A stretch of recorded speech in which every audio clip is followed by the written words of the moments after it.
बारामती, इंदापूर आणि दौंड तालुक्यात अवकाळी पावसाने सर्वात जनजीवन विस्कळीत झालं होतं। आज खासदार सुप्रिया सुळे इंदापूर तालुक्यातील शेटपळे गाव इथे पाणी केलेले आहे। ताई, आज पाणी केलेले आहे, कोणत्या समस्या प्रामुख्याने जाणवतात?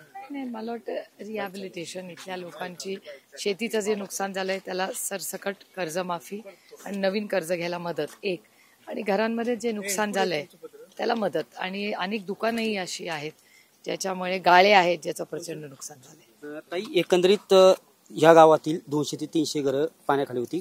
खरं तर तातडीची या गावाला मदतीची गरज आहे, पण शासनाकडून पंचनामे झालेत, पण प्रत्यक्ष अजून मदत भेटली नाही। त्याचाच आढावा मी कलेक्टरांशीही म्हणजे रोज गेले, जेव्हापासून पाऊस झाला तेव्हापासून रोजच कॉन्टॅक्टमध्ये।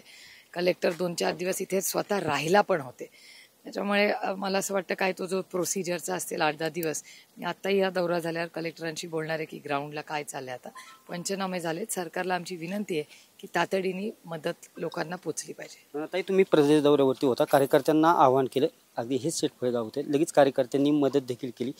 यापुढे कशा पद्धतीची परत पुन्हा मदत? मला असं वाटतं सगळेच सहकारी, आणि हा काय राजकारणाची ही वेळ नाही, ही माणुसकीची वेळ आहे। माणुसकीच्या नात्याने सगळ्यांनीच कामं केली, सगळ्यांनीच मदत केली, आणि मला असं वाटतं माणुसकीच्या नात्याने हे करणं हे आपलं कर्तव्य आहे। नक्कीच खासदार सुप्रिया सुळे होत्या। आज दौंड, बारामती, इंदापूर तालुक्यातील जे अवकाळीग्रस्त गावे आहेत त्याची त्यांनी पाहणी केलेली आहे आणि सरकारने तातडीने मदत करावी असं देखील त्यांनी सांगितलं आहे। कॅमेरा पर्सन अभिजित पिशेसह मी दीपक कापरे, TV9 मराठी, बारामती।